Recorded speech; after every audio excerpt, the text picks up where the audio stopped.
adesso a Mamoiada, dove Luca Urgu ci racconta la storia di Antonio Mele, l'artigiano mamuttone, dallo spirito guerriero più forte di un incidente che dal 2001 lo costringe sulla sedia a rotelle.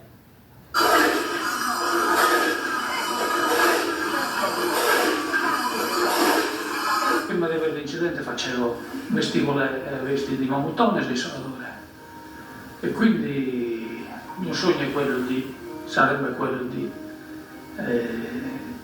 rivivere queste forti emozioni dal vivo, ma che comunque sarà impossibile perché costretto alla sedia a rotelle non è che sia la cosa più semplice, diciamo. Quando uno nasce e cresce mamuttone o isoccatore, lo è per sempre. Nemmeno il peggiore degli incidenti, che dal 2001 lo costringe a muoversi in sedia a rotelle, ha domato l'animo guerriero di Antonio Mele, il mamuttone diventato mascheraio.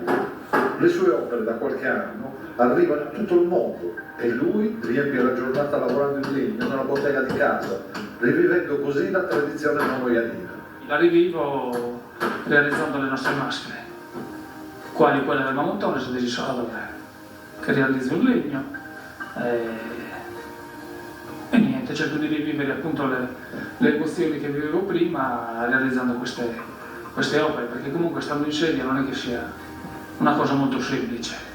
E so di essere l'unico al mondo, l'unico ragazzo al mondo in sedia a rotelle che realizza maschere di mamuttone. Poi Antonio consegna a tutti un messaggio di forza da custodire.